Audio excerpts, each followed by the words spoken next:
Bien, mesdames et messieurs, bonjour à toutes et à tous. Je suis heureux, par l'intermédiaire de la presse, de m'adresser une nouvelle fois aux Françaises et aux Français avec quelques mots spontanés au moment où j'ai remis la démission du gouvernement. Être Premier ministre est une tâche difficile, sans doute encore un peu plus difficile en ce moment, mais on ne peut pas être Premier ministre lorsque les conditions ne sont pas remplies. Depuis 3 semaines, pourtant, j'ai tenté de bâtir les conditions pour lesquelles nous pourrions faire adopter un budget pour la France, pour l'État, mais aussi pour la sécurité sociale et répondre à quelques urgences importantes qui ne peuvent pas attendre 2027, l'élection présidentielle. Je ne veux pas toutes les citer, mais on le sait, sécurité du quotidien, les questions liées au pouvoir d'achat et au travail, la Nouvelle-Calédonie, les armées, dans un contexte international difficile, et tant d'autres sujets.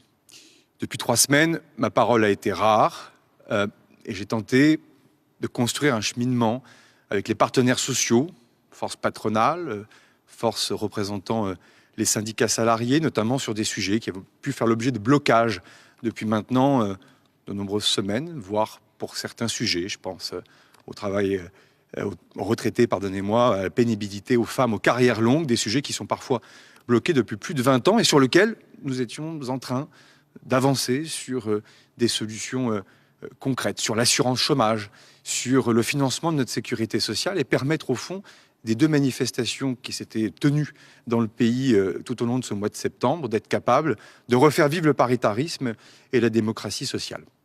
Ce temps, je l'ai aussi consacré avec les formations politiques du socle commun pour bâtir une feuille de route, mais aussi évidemment de l'opposition, puisque c'est elle qui décide en grande partie du sort et de l'avenir non seulement du gouvernement, mais aussi du pays à travers l'adoption ou non d'un budget. Ces consultations officielles, parfois plus discrètes, nous ont permis d'avancer sur un certain nombre de sujets. Je l'avais dit vendredi matin, dans le secret du bureau, les langues se délient et les lignes rouges deviennent oranges et parfois vertes, avec parfois, évidemment, quelques lignes qui bougent sur l'assurance chômage, sur la question de la justice fiscale ou encore sur la question des retraites. Avec néanmoins toujours ce sentiment que la ligne se recule à chaque fois que nous avancions, mais de cela aussi, j'y reviendrai dans un instant. Et puis, j'en suis arrivé à la conclusion vendredi dernier qu'au fond, le Parlement devait toujours avoir le dernier mot, que l'article 49, alinéa 3 de la Constitution était un moyen de contraindre sa majorité dans l'esprit du constituant, notamment de Michel Debré et du général de Gaulle, et que cela ne servait à rien de donner l'impression que les débats n'iraient pas jusqu'au bout. En ce lundi matin, les conditions n'étaient plus remplies pour que je puisse exercer ces fonctions de Premier ministre et permettre au gouvernement d'aller devant l'Assemblée nationale demain. Pour 3 raisons.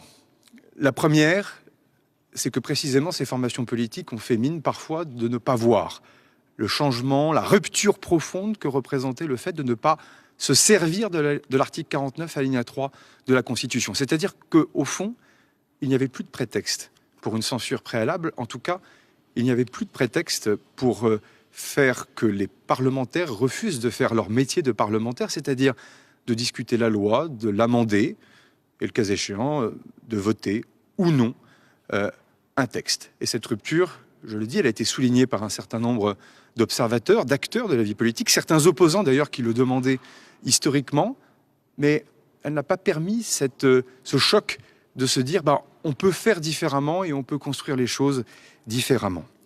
La deuxième des choses, c'est que les partis politiques continuent d'adopter une posture comme s'ils avaient tous la majorité absolue à l'Assemblée nationale. Et au fond, je me suis retrouvé dans une situation dans laquelle j'étais prêt à des compromis, mais chaque parti politique veut que l'autre parti politique adopte l'intégralité de son programme. C'est vrai des formations parfois du socle commun, c'est vrai aussi des oppositions. Or, nous l'avons dit, pas de coalition large, c'est un choix qui a été fait par les différentes formations politiques de l'opposition, de ne pas venir avec le socle commun au gouvernement, mais de permettre les débats et d'organiser ensuite les compromis, sachant que les compromis ne sont pas la compromission. Mais pour cela, évidemment, il faut changer d'état d'esprit et ne pas vouloir appliquer l'intégralité de son projet et de son programme. La troisième des choses, c'est que La composition du gouvernement au sein du socle commun n'a pas été fluide et a donné lieu au réveil de quelques appétits partisans, parfois non sans lien, c'est d'ailleurs très légitime, avec la future élection présidentielle. Je le dis, ou je le redis, si ce moment est le moment le plus parlementaire de la Ve République, en aucun cas il faut revoir vivre ici les mauvais moments de la Quatrième République.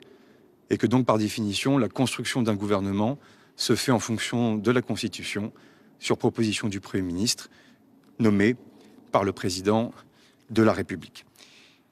Le dernier message que je veux dire aux Français, c'est qu'au fond, et c'est un message véritablement d'espoir et d'optimisme, de caractère, je ne le suis pas toujours, mais suffirait de peu pour que ça fonctionne. J'avais dit ici même, on va y arriver, et je veux le redire, dans le secret des échanges que j'ai pu avoir, il suffirait de peu pour que l'on puisse y arriver.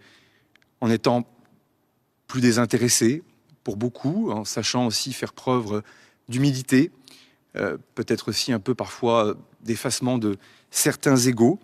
Et je me suis employé, en tout cas je l'espère, à le faire. Ensuite, toujours avoir le sens de l'intérêt général et du fond.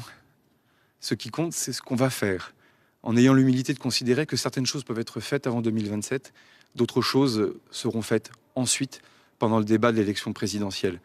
Et au fond, il y a beaucoup de lignes rouges dans la bouche de beaucoup, en tout cas de certains, pas de tous, pas de tous. Il y a rarement des lignes vertes. Or, le principe même de bâtir un compromis entre les formations politiques, c'est d'être capable justement de conjuguer des lignes vertes et de tenir compte d'un certain nombre de lignes rouges. Mais on ne peut pas être dans les deux extrêmes, et certaines formations politiques de l'opposition l'ont compris, et je tiens à les remercier. Désormais, il faut que l'on puisse avancer, en tout cas que celles et ceux qui veulent trouver un chemin pour le pays puissent avancer. Et le dernier point, et je le dis avec respect, moi qui suis un militant qui, au fond, est gravi les marches de la méritocratie républicaine grâce à l'élection comme maire, comme président de département, comme sénateur, je suis un militant et j'ai du respect pour celles et ceux qui s'engagent, mais il faut toujours préférer son pays à son parti, et il faut savoir écouter ses militants, mais toujours penser aux Françaises et aux Français. Merci à toutes et à tous. Je vous remercie.